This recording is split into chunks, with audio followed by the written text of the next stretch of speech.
Welcome back!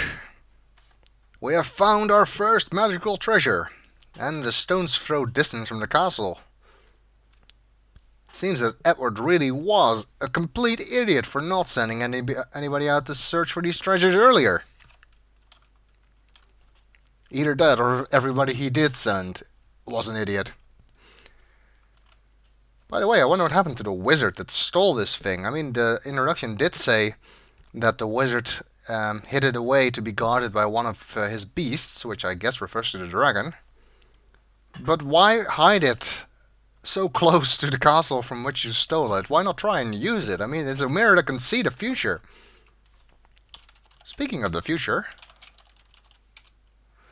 as you gaze into the magic mirror, you see a reflection of yourself as king of this land of Daventry.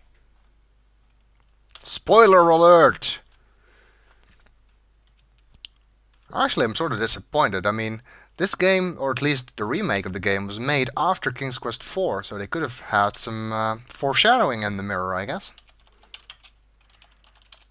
The mirror shimmers with its own magical light. What, no reference to the fact that the frame is made of mahogany? It's a very fine material. Mahogany.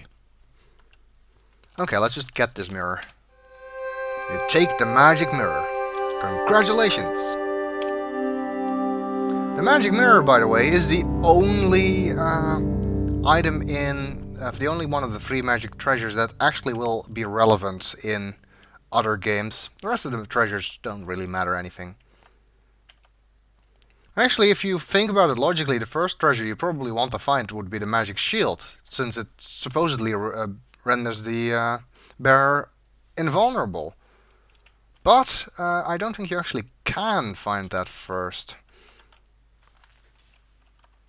Plus, I don't think it actually renders you invulnerable, even if you do have it. This is a large, apparently vacant cave. Damp and cool, the cave is lit only by the sunlight streaming in through the cave's entrance to the west. I wonder where the dragon went.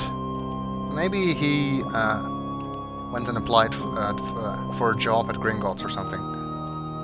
Even though the description said the exit is at the west, it's actually more the northwest. And sort of, I guess that this is supposed to represent light streaming in from the outside or something. So that's where we need to go. It's not as hard as it looks. Just try and keep going up, and if you can't, go sideways. Okay, we're outside again.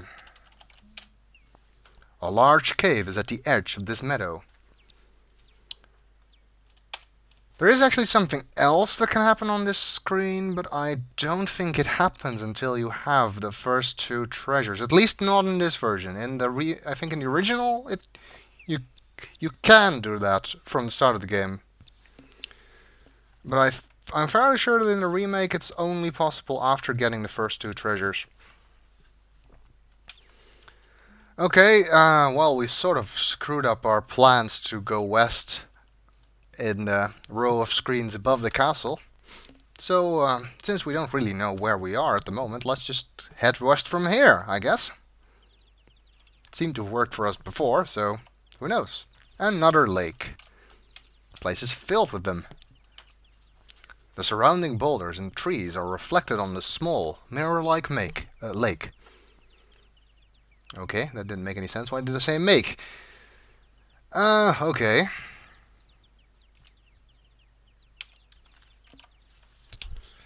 Nothing here, though. Except more fish and birds. A patch of clovers, by the looks of things. You see a fragrant patch of clover growing in this lush meadow. And you might be able to tell, this one, oh, it actually glitters or something, is a 4-leaf clover. How nice of them to make it sparkle like that, to draw attention to it. Trees are pretty nice too, look like cherry blossom or something. Lovely fruit trees have blossomed early this year. I guess. It's not really clear what time of year this is supposed to be. An unusual clover glistens in the middle of the patch.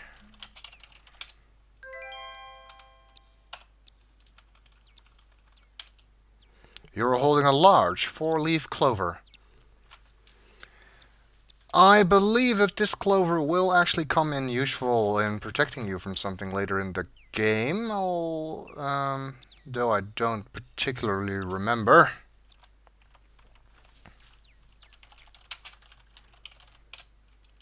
This is a charming little yellow butterfly. Can I catch it? Catching the butterfly will not get you any closer to your goal, and it might hurt the butterfly. Man, King Graham is so nice.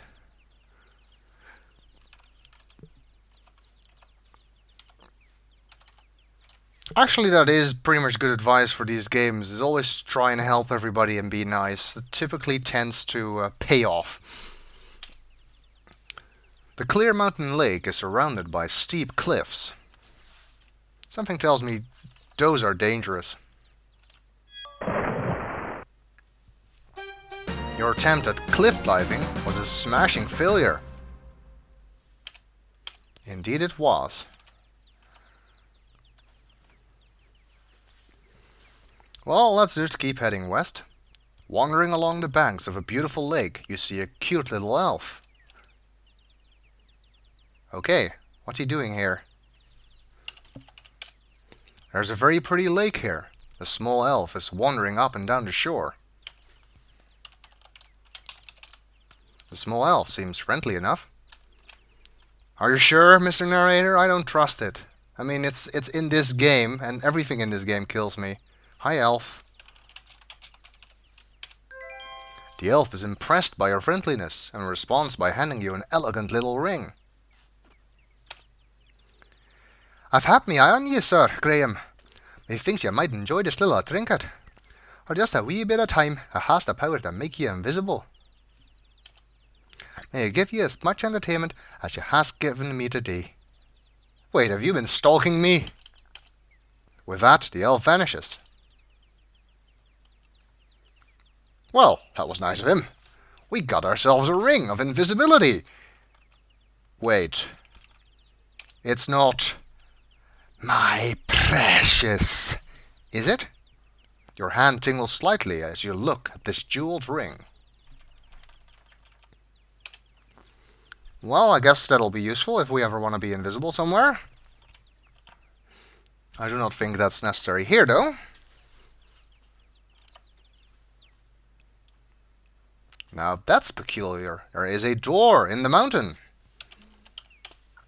Curiously, a large door has been built into the steep mountainside. Indeed. A huge wooden door has been built into the base of a steep mountain. You notice a large keyhole in the door. The huge door is locked. You can't open it. Can I pick the lock? Perhaps if you'd attended the famous Adventurers Correspondence School, you'd know how to pick locks. Sadly, you don't. Well, that just serves Graham right for slacking off then, I guess.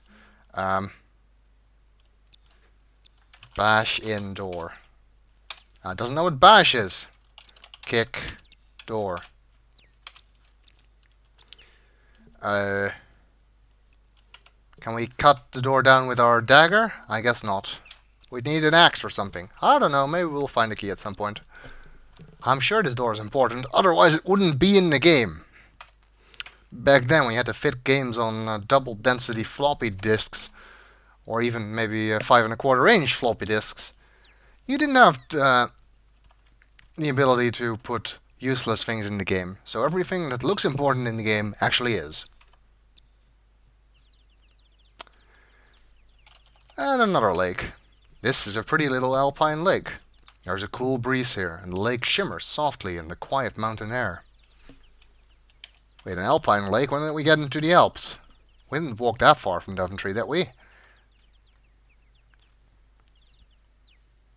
Yikes. The forest suddenly took a turn for the worst. This part of the forest is dark and creepy. Shadows seem to jump out at you, and the trees are gnarled and misshapen. I need to talk to whoever is the landscaper of this area, or the gardener or something. With a screech and cackle, a witch swoops down from the skies above. Look out! She dips and turns and tries to catch you. You can actually duck. Hey, that works! With a screech and a cackle, a witch swoops down. Oh, that's the same message as before. I didn't know that ducking would actually work for that. I'm gonna let her catch me. She's got you! She grabs you by the neck with an iron grip and carries you off to her cottage deep in the forest. Apparently it's very far away, this cottage, considering she has to carry me that high. What on earth is up with my eyes? How is she holding me, by the way? Magic, maybe. This isn't gonna end well, is it? Ouch. As the wicked witch flew over her cottage, she dropped you straight through the roof and into her cage. Who knows what sinister plans she has in store for you? I do. Oops. Turn me into a gingerbread man. I don't want to be a gingerbread man. The witch has turned you into a gingerbread man. Or is that a graham cracker? No, it's definitely a gingerbread man. Okay, witch, bat. And we can apparently duck to avoid that. It's done by pressing F4, by the way. You can also access that from the menu. You can also jump, which will be useful later in the game. You can also just type duck.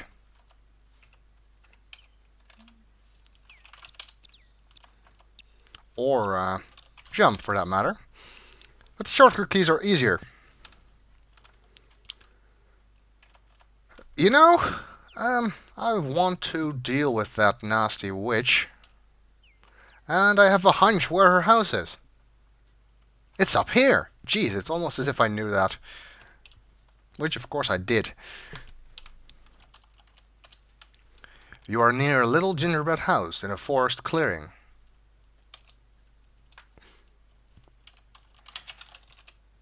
This is the most marvelous house you've ever seen. It seems like it's made out of a huge gingerbread cupcake with frosting for a roof. The chimney is made of gummy bricks, the door and fence are made of candy canes, and sour ball stones and gumdrops are scattered around the yard. Man, I'm getting toothaches just thinking about this house.